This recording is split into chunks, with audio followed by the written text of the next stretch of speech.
करेंगे, सारी नोट्स से करेंगे, ठीक है। तो नोट्स में मैंने सब कुछ अच्छी तरह से दिया हुआ है, और 1 मार्कर्स जहाँ जहाँ से बन सकते हैं वो भी मैं आपको सारे बता देता हूँ कि कहाँ कहाँ से बनेंगे। और साथ में और लंबे नोट्स हैं, सारी सॉल्ट्स भी इसके अंदर प्रेजेंट हैं, और टेबल्स हैं बड़े सारे। 1 मार्कर्स कहाँ से बनेंगे वो मैं सारे मार्क करवाता जाऊँ नोट्स के अंदर भी, तो सो दैट कि आपको कोई प्रॉब्लम ना आए, ठीक है। चलो शुरू करते हैं। सबसे पहले आ जाओ बच्चे, डेफिनेशन ऑफ एन एसिड, ठीक है। यहाँ से देखो, acids are compounds which give hydrogen ions, which give hydrogen ions, acids are compounds which give hydrogen ions in water solution, for example hydrochloric acid, for example hydrochloric acid, sulphuric acid, nitric acid. बच्चे देखो यहाँ पर ध्यान से समझना कि acid की definition क्या होती है। एसिड ऐसे सब्सटेंसेस होते हैं या ऐसे कंपाउंड्स होते हैं जो पानी में जाकर हमें H प्लस आयन देते हैं। अब पहले आपको यह समझना पड़ेगा कि H प्लस आयन होता क्या है। What is an H plus ion? You have to understand that कि एक H प्लस आयन होता क्या है। देखो बेटा, हाइड्रोजन का जो एक एटम होता है, ये हाइड्रोजन का एटम होता है, इसके अंदर प्रोटॉन होते हैं 1, इसमें प्रोटॉन होते हैं 1, और इसके अंदर इलेक्ट्रॉन भी होते हैं कितने बच्चे? 1। एक प्रोटॉन और एक क्या होता है? इलेक्ट्रॉन होता है। 1 proton and 1 electron are present in it. Protons पे चार्ज होता है पॉजिटिव और इलेक्ट्रॉन पे चार्ज होता है नेगेटिव। तो एक प्रोटॉन पे पॉजिटिव चार्ज, एक इलेक्ट्रॉन पे नेगेटिव चार्ज। तो होता क्या है, ये प्लस वाला प्रोटॉन इस नेगेटिव वाले प्रोटॉन को अट्रैक्ट कर रहा होता है। तो इस वजह से प्लस और माइनस के बीच में अट्रैक्शन की वजह से टोटल चार्ज जो होता है एक हाइड्रोजन एटम पे वो जीरो होता है। एक हाइड्रोजन एटम पे टोटल चार्ज क्या होता है? जीरो होता है। क्यों? क्योंकि जितना प्लस है उतना ही माइनस है, और दोनों के बीच में अट्रैक्शन हो रही है, और प्लस माइनस को नलीफाई कर रहा है, उसके इफेक्ट को पूरी तरह से खत्म कर देता है। तो हम कहते हैं कि हाइड्रोजन एटम पे जो चार्ज है वो क्या है? दैट इज योर न्यूट्रल है, क्योंकि एक प्रोटॉन एक इलेक्ट्रॉन, तो 1 प्रोटॉन इज अट्रैक्टिंग 1 इलेक्ट्रॉन। तो इस वजह से इसके ऊपर हाइड्रोजन एटम पे कोई चार्ज नहीं होता। There is no charge on hydrogen atom. Yes Ishmita, आप एक क्वेश्चन पूछना चाहते हैं, बोलो बेटा। सर क्वेश्चन नहीं है एक्चुअली सर, अभी लाइट चली गई थी तो वाईफाई भी बंद हो गया था। सर अच्छा कुछ मैं बता रिपीट दो करूँ? आपने क्या फाइन, बोला। या श्योर। देखो बेटा, यहाँ पर हमारे पास क्या है, हम एसिड्स की बात कर रहे हैं। एसिड्स एक ऐसे सब्सटेंसेस होते हैं जिनको आप पानी के अंदर जब डालोगे तो वो आपको H प्लस आयन देंगे। अब पहले आपको ये समझना पड़ेगा कि H प्लस होता क्या है, तभी तो आप उसकी डेफिनेशन को समझ पाओगे। तो मैं आपको यही बता रहा हूँ कि एक हाइड्रोजन का एटम है, ठीक है। एक क्या है? हाइड्रोजन का एटम है। उसमें दो चीजें होती हैं, एक प्रोटॉन होता है और एक इलेक्ट्रॉन होता है। प्रोटॉन उसके अंदर एक होता है जिसपे पॉजिटिव चार्ज होता है, इलेक्ट्रॉन उसके अंदर एक होता है जिसपे नेगेटिव चार्ज होता है। और प्रोटॉन और इलेक्ट्रॉन के बीच में एक अट्रैक्शन पावर होती है जिससे वो उसको खींच कर रखता है। तो अगर मैं हाइड्रोजन एटम के अंदर जाने की कोशिश करूं तो ये कुछ ऐसा सा दिखाई देगा। Let us get inside into the hydrogen atom, और 3D मॉडल में देखते हैं कि हाइड्रोजन दिखाई कैसा देता है, और फिर उसके बाद देखते हैं कि प्रोटॉन और इलेक्ट्रॉन में कैसे अट्रैक्शन है। तो ये आपके पास एक हाइड्रोजन का एटम है, इसको थोड़ा सा जूम कर देते हैं, ठीक है। आप बीच में क्या देख रहे हो? That is you are looking at a red ball which is in between, which is at the centre. ये होता है प्रोटॉन। ये क्या होता है? Proton. Which is the red ball which is present at the centre, it is the proton, ठीक है बच्चे। ये आपका क्या है? इसके अंदर प्रोटॉन है। इस प्रोटॉन पे क्या चार्ज है? इस प्रोटॉन पे चार्ज है positive charge. The charge on the proton is positive, the charge on the proton is positive. And what you are looking at, एक ये शेल है, बड़ा सा एक शेल है, ठीक है। शेल मतलब एक स्पेस होती है जो प्रोटॉन के अराउंड में होती है, जिसके अंदर इलेक्ट्रॉन घूम रहा है, चक्कर काट रहा है। चक्कर किसके काट रहा है? प्रोटॉन के अराउंड में घूम रहा है, लेकिन प्रोटॉन के पास नहीं पहुंच पा रहा। इसका रीजन ये होता है, ये पास इसलिए नहीं पहुंच पा रहा क्योंकि जो ये शेल है ना, इसके अंदर इसकी एनर्जी फिक्स्ड है। तो ये उसको क्रॉस करके प्रोटॉन तक नहीं पहुंच पा रहा, ये उसी के अंदर चक्कर काटता जा रहा है। लेकिन ये चक्कर क्यों काट रहा है? क्योंकि ये प्रोटॉन से अट्रैक्टेड है। ये प्रोटॉन से क्या है? अट्रैक्टेड है। प्रोटॉन पे पॉजिटिव चार्ज है, इस पे नेगेटिव चार्ज है, इसका नेगेटिव चार्ज इसके पॉजिटिव चार्ज से अट्रैक्ट होके बैठा हुआ है, इसलिए इसके अराउंड में तेज तेज तेज तेज चक्कर काटने पे लगा पड़ा है। तो ये चक्कर सर काट ये रहा इसलिए है। पास नहीं आ पा रहा क्योंकि ये कैंसिलेशन कर रहा है दोनों। ये इसलिए नहीं पास आ पा रहा क्योंकि ये एक शेल के अंदर फंसा हुआ है जिसके अंदर इसकी एनर्जी फिक्स्ड है। इसकी एनर्जी क्या है? फिक्स्ड है। ये उससे बाहर नहीं आ सकता। ये चक्कर इसलिए काट रहा है क्योंकि ये अट्रैक्ट हुआ है प्रोटॉन की तरफ। कोशिश तो कर रहा है पहुंचने की, लेकिन ये शेल इसको पहुंचने नहीं दे रहा प्रोटॉन के पास। तो इसी चक्कर में ये क्या कर रहा है, दैट इज उसके अराउंड में घूमता जा रहा है, उसके अराउंड में क्या कर रहा है, घूमता जा रहा है, और तेज तेज घूमता जा रहा है, स्पिन करता जा रहा है उसके अराउंड में, और रेंडमली स्पिन कर रहा है। ये नहीं है कि इसका स्पिन मोशन फिक्स्ड है, कभी आप देख रहे हो कि क्लॉकवाइज जा रहा है, कभी एंटी क्लॉकवाइज जा रहा है, ये रेंडमली क्या कर रहा है, इसके अराउंड में घूम रहा है। क्लियर? और पहुंचने की कोशिश कर रहा है प्रोटॉन पे, लेकिन पहुंच नहीं पा रहा। क्यों? क्योंकि ये शेल के अंदर इसकी एनर्जी क्या हो गई है, फिक्स्ड हो गई है। एनर्जी क्या हो गई है, फिक्स्ड हो गई है। Therefore it is not able to reach to the proton, और उसके अराउंड में क्या कर रहा है, that is it is revolving around the proton और द न्यूक्लियस भी आप कह सकते हो। तो जो हाइड्रोजन एटम होता है उसके अंदर एक प्रोटॉन होता है और एक इलेक्ट्रॉन होता है। इलेक्ट्रॉन शेल में प्रेजेंट होता है और वो प्रोटॉन के अराउंड में चक्कर काट रहा होता है, वो चीज वो यहां पर दिखा रहा है। क्लियर? कोई डाउट गाइस? और ये जो शेल है ना, ये 3D स्पेस है। 3D स्पेस का मतलब है बच्चे, ये अगर मान लो प्रोटॉन है तो इलेक्ट्रॉन यहां पर ही पूरे एक ऐसे एक काइंड ऑफ अ स्फेयर है, उस स्फेयर के अंदर कहीं पर भी प्रेजेंट हो सकता है। प्रोटॉन के ऊपर भी आ सकता है, प्रोटॉन के नीचे भी आ सकता है, प्रोटॉन के साइड में भी आ सकता है, प्रोटॉन के इस साइड में भी आ सकता है, left right upper, that is upwards और डाउनवर्ड्स, किसी भी पोजीशन में इलेक्ट्रॉन आ सकता है। ठीक है? तो ये आपके सामने एक हाइड्रोजन का एटॉमिक मॉडल है। अब हाइड्रोजन के अंदर एक प्रोटॉन एक इलेक्ट्रॉन, प्रोटॉन पे पॉजिटिव चार्ज, इलेक्ट्रॉन पे नेगेटिव चार्ज। अब ये H प्लस कैसे बनता है, देखो बेटा, हाइड्रोजन के अंदर जो इलेक्ट्रॉन प्रेजेंट है, हाइड्रोजन उस इलेक्ट्रॉन को लूज कर देता है। उस हाइड्रोजन उस इलेक्ट्रॉन को क्या कर देता है बेटा, लूज कर देता है। मतलब उस हाइड्रोजन को, वो इलेक्ट्रॉन को क्या करता है, दे देता है। और जब वो इलेक्ट्रॉन को देता है तो उस केस सिनेरियो के अंदर हाइड्रोजन के ऊपर सिर्फ और सिर्फ क्या रह जाता है, हाइड्रोजन के अंदर अगर सपोज करो मैं इस इलेक्ट्रॉन को निकाल दूं तो बचेगा क्या, what will left of it. अगर मैं सपोज करो ये जो पूरा का शेल है इसी को गायब कर दूं, इसको हटा दें, तो बचेगा क्या हाइड्रोजन में, सिर्फ और सिर्फ ये रेड कलर वाला क्या, प्रोटॉन। सर क्या प्रोटॉन बचेगा, सिर्फ और सिर्फ प्रोटॉन। और प्रोटॉन पे क्या चार्ज होता है बेटा, प्रोटॉन पे क्या पॉजिटिव। चार्ज होता है, पॉजिटिव। तो हम इसको कैसे रिप्रेजेंट करेंगे, H लिखेंगे और यहाँ पे प्लस लिख देंगे। तो इसका मतलब क्या हो जाएगा, दैट इज योर, अब ये क्या बन गया है, आयन बन गया है। क्या बन गया बेटा, आयन बन गया। तो this is an ion, this is called as an ion. जब हाइड्रोजन में सिर्फ और सिर्फ एक प्रोटॉन रह जाता है तब हम कहते हैं वो हाइड्रोजन का आयन कहलाता है। वो क्या कहलाता है बच्चे, हाइड्रोजन का आयन कहलाता है। Only when there is only one proton in the hydrogen, तब हम कहते हैं वो H प्लस बन गया। क्या बन गया, वो H प्लस बन गया। आपको ये बात समझ आई H प्लस कैसे बनता है। जब यस। इलेक्ट्रॉन लॉस हो जाएगा, सिर्फ प्रोटॉन रह जाएगा, तो वो H प्लस कहलाया जाएगा। वो क्या कहलाया जाएगा बच्चे, H प्लस कहलाया जाएगा। तो हाइड्रोजन पे पॉजिटिव चार्ज का मतलब है कि इसके अंदर प्रोटॉन तो एक है लेकिन इलेक्ट्रॉन जीरो है। इसमें इलेक्ट्रॉन क्या है, जीरो है। Clear guys? तो अगर आपसे कोई पूछे H प्लस क्या होता है, तो सिंपल उसका आंसर दो उसे, भाई देख इसके अंदर प्रोटॉन एक है लेकिन इसके अंदर कोई भी इलेक्ट्रॉन नहीं है, इस वजह से प्रोटॉन पे चार्ज होता है पॉजिटिव, इलेक्ट्रॉन पे चार्ज होता है नेगेटिव। तो अगर तू वन में से जीरो को माइनस करेगा, वन में से जीरो को माइनस करेगा तो वन ही आएगा, और वन पे क्या चार्ज है, प्लस, तो इसलिए H प्लस। इसलिए इसको क्या बोला जाता है, H प्लस आयन। क्या बोला जाता है, आयन।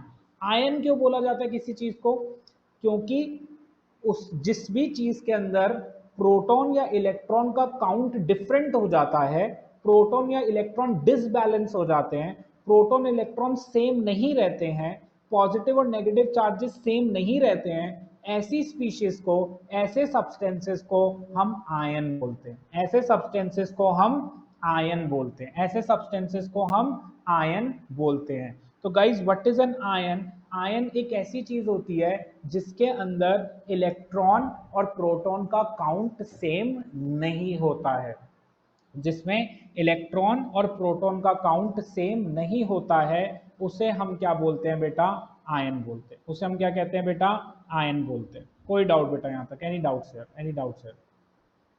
No sir. श्योर, पक्का सब बच्चों को समझ आया। एक बार मैं दोबारा समझाता हूँ, ठीक है, फिर उसके बाद आप देखना क्लियर हो जाता है। फिर उसके बाद मैं आपको फिर से दोबारा से एसिड्स की डेफिनेशन पर लेकर जाऊंगा, वहां पर मैं आपको पूरा का बताता हूँ। एक सेकेंड रुकना बस।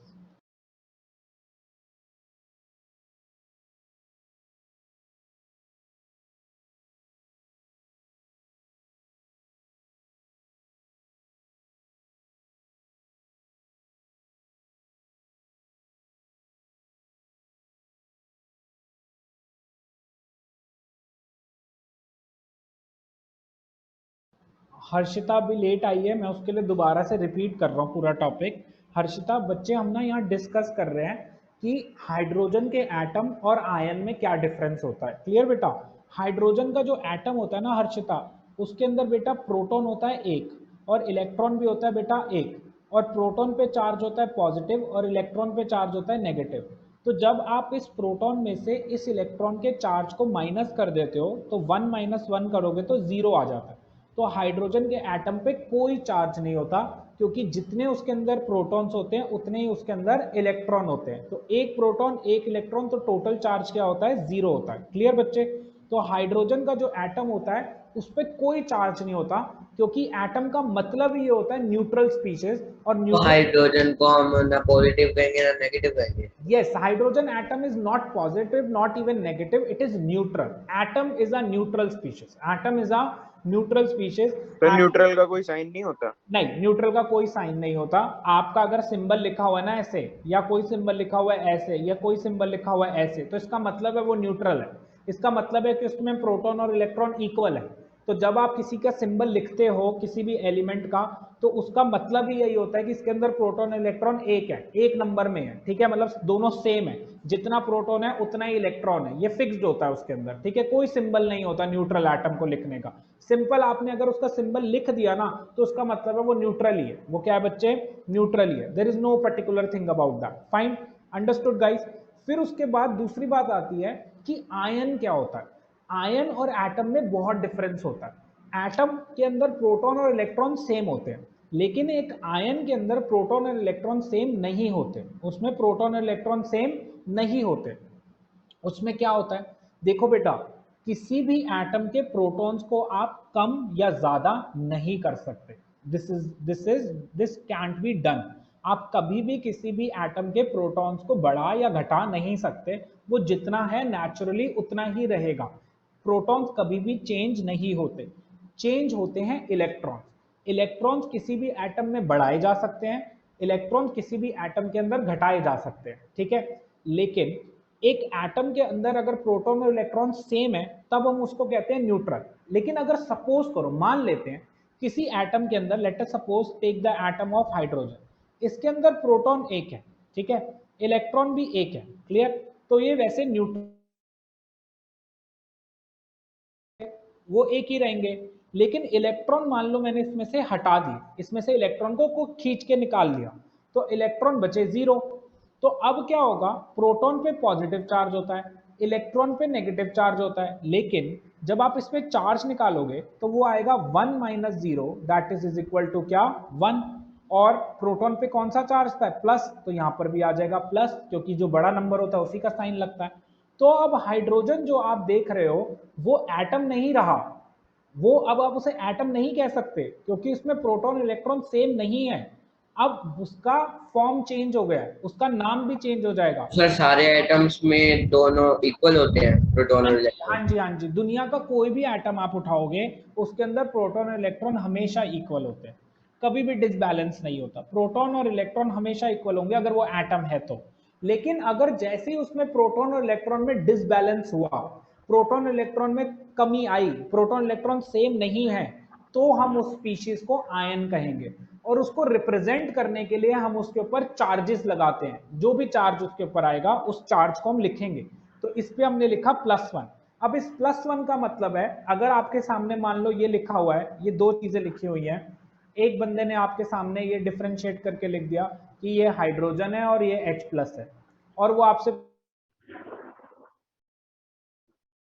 डिफरेंसेस है। पहला, ये एक एटम है, ठीक है, ये एक आयन है, इसके अंदर प्रोटॉन और इलेक्ट्रॉन सेम है, इसमें प्रोटॉन और इलेक्ट्रॉन सेम नहीं है। क्लियर? Clear guys? इसके अंदर प्रोटॉन ज्यादा है और इलेक्ट्रॉन कम है। ये मुझे कैसे पता चलता है? प्लस चार्ज से। अगर आपका प्लस चार्ज लगा हुआ है, समझ जाना प्रोटॉन ज्यादा है इलेक्ट्रॉन कम है, तभी पॉजिटिव चार्ज आए। ठीक है? अगर सपोज करो ऐसे लिखा हुआ है O2 नेगेटिव, तो इसका मतलब है ये भी आयन है, इसमें भी प्रोटॉन और इलेक्ट्रॉन इक्वल नहीं है, लेकिन यहाँ पे नेगेटिव चार्ज लगा हुआ है, तो इसका मतलब है इलेक्ट्रॉन ज्यादा है, प्रोटॉन कम है। Clear guys? तो ये होता है एक difference between atom and an ion. Atom and an ion, ये मेजर डिफरेंस होता है एटम और आयन के बीच में। क्लियर? किसी बच्चे को कोई डाउट? रिया, हर्षिता, आप दोनों को डाउट क्लियर है यहाँ तक? No doubt, sir. Shall I move further? Harshita, shall I move further बेटा? Sir, हाँ जी बोलो। sir आप मेरे एग्जाम का मैं वो बता रहा कब हूँ, डिस्कस करोगे? बता रहा हूँ Okay, sir. लास्ट में बता दूंगा, ठीक है। चलो उसके बाद चलते हैं हम किस पे? एटम और आयन में आपने डिफरेंस देखा। अब उसने बोला एसिड क्या होते हैं। अब बच्चे एसिड की डेफिनेशन पे दोबारा चलते हैं। एसिड्स क्या होते हैं? Compounds which give H plus ion when dissolved in water। जब आप इनको पानी में डिसॉल्व करते हो तो ये H प्लस आयन देते हैं। ये क्या देते हैं? H प्लस आयन देते हैं। Clear guys? अब ऑब्वियसली H प्लस तो वही देगा ना जिसके पास HCl, जिसके पास H होगा उसी को आप कहोगे। जैसे एक एग्जांपल है HCl, ये एक एसिड होता है। तो ये एसिड क्या होता है, इसको समझने से पहले आपको इसकी बॉन्डिंग को समझना पड़ेगा कि ये एक्चुअली में कैसा दिखाई दे रहा है। बच्चे ये कोवेलेंट कंपाउंड है। मैंने फर्स्ट क्लास में आपको बॉन्डिंग सिखाई थी सारी। ये कोवेलेंट कंपाउंड होता है। कोवेलेंट कंपाउंड क्या होता है? जिसके अंदर दैट इज इलेक्ट्रॉन्स शेयर होते हैं, तो कोवेलेंट कंपाउंड कहते हैं। तो यहाँ पर एक हाइड्रोजन, इसका एक इलेक्ट्रॉन, ये क्लोरीन 1 2 3 4 5 6 और क्या 7, और इसके इलेक्ट्रॉन्स इसके साथ क्या हो रहे हैं? शेयर हो रहे हैं। तो this is your sharing of electrons are taking place in, ठीक है। ये HCl है। ये क्या आपके पास? HCl है। Clear guys? Now what is happening is here is ये जो क्लोरीन है ना, ये ज्यादा पावरफुल एटम होता है। ये क्या होता है? ज्यादा पावरफुल एटम होता है। तो जब आप इसको पानी में डालोगे ना HCl को, तो ये क्लोरीन क्या करेगा?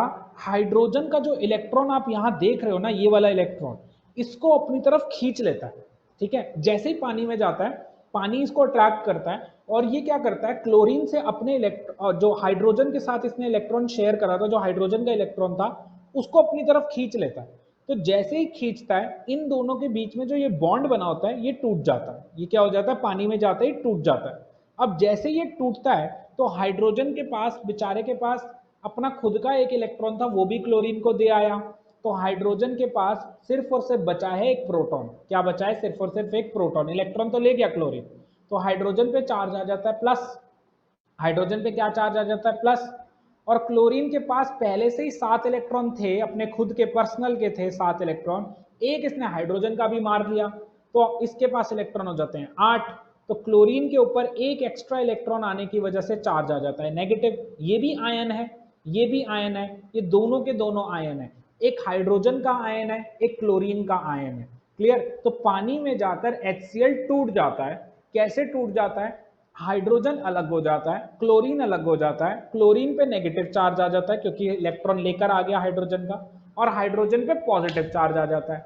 और जैसे ये H प्लस मिलता है हमें पानी के अंदर, तो हम कहते हैं क्या? कि HCl एक एसिड है। HCl क्या है? एक एसिड है। तो ऐसे सब्सटेंसेस जो पानी में जाकर आपको H प्लस आयन दे देते हैं, उन्हें हम एसिड्स कहते हैं। उन्हें हम क्या कहते हैं बेटा? एसिड्स कहते हैं। तो therefore HCl is an acid. HCl is an acid. कोई डाउट बेटा यहाँ तक? Any doubt still here? तो सर हाइड्रोजन के साथ अगर कुछ भी लगाते हैं तो वो मतलब एसिड है? देखो, जरूरी नहीं होता कि वो एसिड है। जैसे मैंने बनाया लिथियम हाइड्राइड LiH। अब ये जो LiH का कंपाउंड आप देख रहे हो ना, ये एसिड नहीं है। क्यों? क्योंकि ये जब पानी के अंदर भी जाएगा ना, तो ये H प्लस नहीं देगा, ये H नेगेटिव देगा, ठीक है। इसका रीजन ये होता है क्योंकि लिथियम ज्यादा इलेक्ट्रॉन गिवर होता है और हाइड्रोजन इलेक्ट्रॉन टेकर होता है। यहाँ पर ना आयनिक बॉन्डिंग है। ये थोड़ा डिफरेंट कॉन्सेप्ट होता है, मैं इस पर नहीं लेकर जा रहा। जरूरी नहीं है कि हर किसी जिसके साथ भी हाइड्रोजन जुड़ा हुआ है वो आपका एसिड ही होगा। एसिड सिर्फ उसको कहेंगे जो पानी में जाकर H प्लस आयन देगा। अगर उसने H प्लस दे दिया तो एसिड, अगर उसने H प्लस नहीं दिया तो एसिड नहीं है, ठीक है। और H प्लस क्या होता है वो मैंने आपको बता दिया। ऐसा हाइड्रोजन का आयन जिसके पास सिर्फ और सिर्फ एक प्रोटॉन होता है और कुछ भी नहीं होता, ना इलेक्ट्रॉन होता है, ठीक है। इलेक्ट्रॉन होते ही नहीं, इलेक्ट्रॉन जीरो होते हैं। उस वाले आयन को हम हाइड्रोजन आयन बोलते हैं। ऐसे सब्सटेंसेस को हम हाइड्रोजन आयन बोलते हैं। और जो भी चीजें हमारे को हाइड्रोजन आयन देंगी पानी में जाकर, उन्हें हम एसिड बोलेंगे। उन्हें हम क्या बोलेंगे? एसिड, ठीक है। This is the definition of acid. Now the another, एक मैं आपको एक एसिड दिखाता हूं, ठीक है। आप लोग उसमें बड़े ज़्यादा मेरे को 100% श्योर है कि आप इसके बारे में कुछ और देखते होगे। ये H2SO4 है गाइज। आप मुझे बता सकते हो ये हाइड्रोजन किससे जुड़ा हुआ है? इस सल्फर से जुड़ा हुआ है कि इस ऑक्सीजन से जुड़ा हुआ है? Yes guys. Sir sulphur oxide. नहीं, सर दोनों आप ये हाइड्रोजन किससे जुड़ा हुआ है? हाँ जी, कौन बोल रहा था? तनिष बोल रहा था। मतलब आप कह रहे हो कि ये हाइड्रोजन सल्फर से जुड़ा हुआ है, राइट, और ऑक्सीजन से भी जुड़ा हुआ है, राइट? सर ये दोनों से ही जुड़ा हुआ है। दोनों से जुड़ा हुआ है, ठीक है। आप लोगों के अब बस यही है सबका। अब मैं आपको एक्चुअल स्ट्रक्चर, ठीक है, मैं आपको इसका पूरा स्ट्रक्चर दिखाता हूँ, आप खुद बताना फिर। ये देखो बेटा, ये सल्फर बीच में होता है, मिडल एटम होता है, सेंट्रल एटम बोलते हैं इसे। इसके साथ 2 ऑक्सीजन ऊपर की तरफ जुड़ी होती हैं, 2 ऑक्सीजन नीचे की तरफ जुड़ी होती हैं, ठीक है। 2 ऑक्सीजन हो गई, टोटल ऑक्सीजन कितनी है? 4।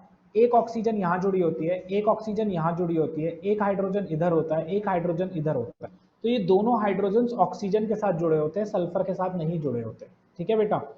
अब जब आप क्या करते हो, ये जो ऑक्सीजन और हाइड्रोजन के बीच में आप बॉन्ड देख रहे हो, ये कोवेलेंट बॉन्ड है, ये भी एक कोवेलेंट बॉन्ड है, ये भी क्या है? कोवेलेंट बॉन्ड, मतलब शेयरिंग हो रही है इलेक्ट्रॉन्स की। अब जैसे ही आप इसको पानी में डालते हो, ऑक्सीजन अपनी पावर दिखाता है, और पावर दिखा के क्या करता है? हाइड्रोजन को कहता है भाई अपना इलेक्ट्रॉन मुझे दे दे, और सारा का सारा इलेक्ट्रॉन कौन ले जाता है? ऑक्सीजन अपनी तरफ ले जाता है। अपना तो खुद का था ही था, हाइड्रोजन का भी खींच के ले आता है। तो ऑक्सीजन के पास आ जाता है एक एक्स्ट्रा इलेक्ट्रॉन हाइड्रोजन की वजह से। तो जब आप इसे तोड़ोगे तो ये बनेगा क्या? H+, ठीक है, एक H+, फिर उसके बाद plus HSO4 negative, HSO4 negative. अभी दूसरे हाइड्रोजन को मैंने तोड़ा नहीं, ठीक है। अब सिमिलर चीज यहां पर होगी, ये ऑक्सीजन हाइड्रोजन के इलेक्ट्रॉन को अपनी तरफ खींच लेगा। जैसे ही खींचेगा तो यहां पर आ जाएंगे कितने H+?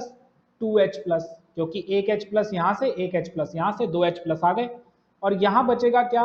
SO4, इस पे भी नेगेटिव चार्ज, इस वाले ऑक्सीजन पे भी नेगेटिव चार्ज, तो टोटल मिला के 2 नेगेटिव चार्ज। तो इसको बोलते हैं हम सल्फेट आयन। इसको क्या बोलते हैं हम बेटा? Sulphate ion. तो ये ऐसे बनता है सल्फेट आयन, जिसको आप यूज करते थे ना रिएक्शंस में, सल्फेट आयन, सल्फेट आयन, तो ऐसे बनता है। तो सल्फ्यूरिक एसिड से ही सल्फेट आयन बनता है। जब सल्फ्यूरिक एसिड अपने 2 हाइड्रोजन आयंस को रिलीज कर देता है, H+ आयंस को रिलीज कर देता है, तो इंडिविजुअल ऑक्सीजन पे नेगेटिव चार्जेस आ जाते हैं। अब हम इनको कंबाइंड फॉर्म में लिख देते हैं, और उसको क्या लिखते हैं? SO4 negative, which is known as sulphate ion, which is known as sulphate ion. Understood guys? Understood? यहां तक कोई डाउट बेटा? हाँ जी बच्चे, किसी को कोई डाउट यहां तक? श्योर? पक्का? सबको क्लियर हो गया? तो मैं आपको यही बता रहा था, आपको ना स्ट्रक्चर कंपाउंड्स को देखकर आपको लगेगा अरे इनका स्ट्रक्चर ना कुछ ऐसा है, इनका स्ट्रक्चर ऐसे होगा। अब जैसे मैं आपको एक और एग्जांपल देता हूँ, देखो आप मुझे बताओ, ये HNO3 है, दिस इज HNO3। बताओ हाइड्रोजन किससे जुड़ा हुआ है? बताओ हाइड्रोजन किससे जुड़ा हुआ है? नाइट्रोजन से कि ऑक्सीजन से? ऑक्सीजन।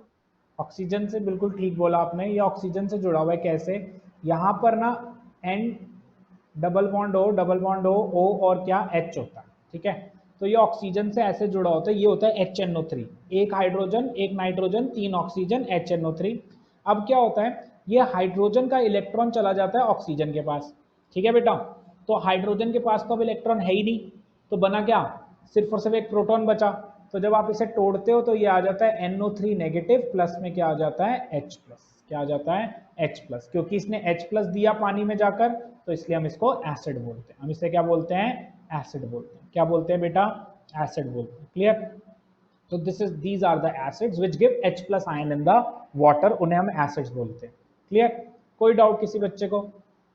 सबको समझ आ गया? अब सिमिलरली ना, जरूरी नहीं है जिसके साथ हाइड्रोजन जुड़ा होगा वो एसिड है। जैसे फॉर एग्जांपल आप एक चीज देखो, C6H12O6, ये ग्लूकोज है, ये एसिड नहीं है। क्यों? इसके साथ हाइड्रोजन तो है, लेकिन जब आप इसको पानी में डालोगे ये आपको H+ नहीं देगा। तो अगर ये मुझे H+ नहीं देगा पानी में जाकर, तो मैं इसे एसिड नहीं कह सकता। तो ऐसा जरूरी नहीं होता कि जिसके साथ भी हाइड्रोजन है वो एसिड है, नहीं। जो पानी में जाकर H+ आयन देता है उसी को एसिड बोला जाता है। Clear guys? तो जो शिवम क्वेश्चन पूछ रहा था वो यही था कि हाइड्रोजन के जुड़ने का मतलब ये नहीं है कि वो एसिड ही होगा। H+ दे रहा है तो एसिड है, नहीं तो वो एसिड नहीं है, नहीं तो वो एसिड नहीं है। एक और मैं आपको एग्जांपल देता हूं, जैसे एक कंपाउंड है CH3COOH, ये एक कंपाउंड है CH3COOH, ठीक है। अब ये भी एक एसिड है, कैसे, ये देखो C, ये हाइड्रोजन एसिड जुड़े हुए हैं इस कार्बन के साथ, फिर ये एसिड और ये डबल सी बॉन्ड के है, बाद डबल ओ है। हाँ ये डबल ओ है, ठीक है, फिर ये O है, फिर ये H है, ठीक है बेटा। ये आपके सामने ये पूरा का पूरा एसिड है। ये एसिड क्यों है, मैं आपको इसका रीजन और बताता इसका हूँ। नाम क्या है? इसका नाम है एसिटिक एसिड, ठीक है, इसका नाम है एसिटिक एसिड, ठीक है। जो आप चाउमीन खाते हो ना, चाउमीन, उसके सिरके में ये प्रेजेंट होता है, ठीक है, सिरका होता है, वो जो सिरका डालते हैं ना चाउमीन के अंदर, वो ये होता है। अब ये कैसे एसिड है, why it is called as an acid? बच्चे यहाँ पर देखो 3 हाइड्रोजन जुड़े हुए हैं, लेकिन इसमें से कोई भी हाइड्रोजन H+ नहीं देता।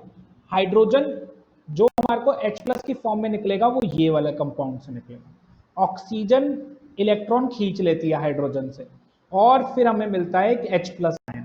इस वजह से हम इसको बोलते हैं एसिड, इसको इसलिए इस वजह से हम इसको क्या बोलते हैं, एसिड बोलते हैं। तो एसिड्स वो सब्सटेंस होते हैं जो H+ आयन देते हैं पानी में जाकर। अगर दे देंगे तो एसिड बोलेंगे, नहीं देंगे तो एसिड नहीं बोलेंगे। So this is the complete definition of acids, this is the complete definition of acids. Any sir doubts? ये वीक एसिड होगा ना?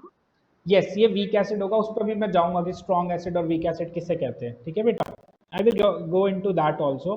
पहले मैं आपको बेसिक डेफिनेशन बता रहा हूँ कि एसिड होते क्या। किसी बच्चे को कोई डाउट? श्योर, और समझ सर आ गया। अब हम चलते हैं किसके ऊपर, now the another definition is of basis, कि बेसिस क्या होते हैं, बेसिस क्या होते हैं। तो ये ऐसे कंपाउंड्स होते हैं, compounds which give OH negative in water. जब हम इनको पानी में डिसॉल्व करते हैं तो ये OH नेगेटिव देते हैं। अब ये नेगेटिव ओ से पहले लगता है। हाँ, O पे नेगेटिव है, H पे नेगेटिव नहीं है, ये O पे नेगेटिव है, ठीक है, ये O पे नेगेटिव है। अब सर ये लेफ्ट साइड ही लगता है। हाँ लेफ्ट साइड, हाँ वो आपकी मर्जी है यार, वो ना रिप्रेजेंटेशन है, आप यहाँ लगा लो, आप यहाँ लगा लो, कोई फर्क नहीं पड़ता उससे, ठीक है। जैसे फॉर एग्जाम्पल एक कंपाउंड है NaOH, क्या है कंपाउंड NaOH। थोड़ा सा इसके अंदर जाते हैं, पहले तो बात करते हैं सोडियम की। सोडियम के साथ क्या गेम है, इसके पास बच्चे, अगर आप इस पे प्रोटॉन देखो तो 11 है, इलेक्ट्रॉन भी 11 है, और इसकी इलेक्ट्रॉनिक कॉन्फ़िगरेशन है 281। इसके लास्ट शेल में एक इलेक्ट्रॉन है जो इसको नहीं चाहिए, ये निकालना चाहता है उससे, इसको बिल्कुल पसंद नहीं है, क्योंकि इसकी स्टेबिलिटी को लूज करवा रहा है वो लास्ट इलेक्ट्रॉन, वो उसको किसी भी तरीके से बाहर फेंकना चाहता है। तो अब उसके बाद दूसरी केस में है ऑक्सीजन। इसके पास प्रोटॉन है 8, इलेक्ट्रॉन है 8, इसकी इलेक्ट्रॉनिक कॉन्फ़िगरेशन है 2,6। इसके लास्ट शेल में 6 इलेक्ट्रॉन है, ये 2 चाहता है कहीं से भी 2 मिल जाए। तो ये अब एक स्कीम खेलता है। क्या स्कीम खेलता है? स्कीम ये है कि ये एक इलेक्ट्रॉन तो इस हाइड्रोजन के साथ शेयर कर लेता है, और सोडियम के पास जो एक इलेक्ट्रॉन होता है वो इस इलेक्ट्रॉन को यहां से सोडियम से ले लेता है। तो ये इसने क्या खेल दी, एक स्कीम काइंड ऑफ खेल दी कि एक इलेक्ट्रॉन तो मैं हाइड्रोजन से ले लूंगा और एक सर सोडियम से ले लूंगा। हाँ जी बेटा बोलो। सर बेसिस का एक बार फिर से समझा दोगे? कोई दोबारा, मैं भी कैसे, पहले मैंने आपको ये समझाया कि सोडियम जो है उसके पास, सॉरी सॉरी, मैं दोबारा एक बार रिपीट कर देता हूँ, सुनना बच्चे दोबारा से। कह रहा है सोडियम के पास 11 प्रोटॉन्स हैं, 11 इलेक्ट्रॉन्स हैं। अगर आप इन इलेक्ट्रॉन्स को शेल्स में बांटोगे तो पहले शेल में 2 जाएंगे, दूसरे शेल में 8 जाएंगे, तीसरे शेल में 1 जाएंगे। अगर सोडियम को स्टेबलाइजेशन चाहिए, स्टेबल होना है, ठीक है, अगर उसको एग्जिस्टेंस अपनी स्टेबल करनी है, तो उसको क्या करना पड़ेगा, उसको क्या करना पड़ेगा, दैट इज इलेक्ट्रॉन को बाहर निकालना पड़ेगा, उसको इलेक्ट्रॉन को क्या करना पड़ेगा, बाहर निकालना पड़ेगा। तो इसको एक इलेक्ट्रॉन लूज करना है। वंश आपकी आवाज नहीं आ रही बेटा, उसको एक इलेक्ट्रॉन क्या करना है, लूज करना है। It has to lose 1 electron to get stabilise. On the other hand the oxygen, oxygen के पास लास्ट शेल में 6 इलेक्ट्रॉन होते हैं। अगर इसको स्टेबिलिटी चाहिए, इसको 2 इलेक्ट्रॉन चाहिए, इसको 2 इलेक्ट्रॉन चाहिए। तो दोनों की गेम क्लियर है। सोडियम कह रहा है मुझे 1 इलेक्ट्रॉन निकालना है, ऑक्सीजन कह रहा है मुझे 2 इलेक्ट्रॉन चाहिए। पहले हम बात करेंगे ऑक्सीजन की, क्योंकि वो हमारा सबसे सेंट्रल पॉइंट है, उसके बारे में बात हो रही है, वो सेंट्रल एटम है हमारे लिए। ऑक्सीजन कहता है भाई मुझे 2 इलेक्ट्रॉन चाहिए, तो वो एक गेम खेलता है हाइड्रोजन के साथ, कहता है एक इलेक्ट्रॉन तू मेरे साथ क्या कर ले, शेयर कर ले। तो ऑक्सीजन अपना एक इलेक्ट्रॉन हाइड्रोजन के साथ शेयर कर लेता है, तो ऑक्सीजन के पास हो गए 7 इलेक्ट्रॉन, उसके पास हो गए 7 इलेक्ट्रॉन। दूसरी जगह पे पड़ा है सोडियम। सोडियम कहता है कि मुझे एक इलेक्ट्रॉन देना है, ऑक्सीजन के मेरे पास 7 आ गए हैं, तो एक मुझे अपना दे दे। तो सोडियम से एक इलेक्ट्रॉन ऑक्सीजन के पास चला जाता है। तो इस चक्कर में क्या होता है, ऑक्सीजन के 8 पूरे हो जाते हैं, सोडियम भी खुश हो जाता है कि मेरा इलेक्ट्रॉन चलो निकल गया, हाइड्रोजन भी खुश हो जाता है कि भाई मेरे साथ इलेक्ट्रॉन शेयर हो गया, मेरी भी जिंदगी सफल हो गई। सबकी जिंदगी यहाँ पर क्या हो जाती है, सफल हो जाती है, ये खुश हैं सारे, एक फैमिली की तरह, एक कंपाउंड की तरह रहने लग जाते हैं। लेकिन जैसे ही तुम इन्हें पानी में डालते हो, पानी में क्या होता है,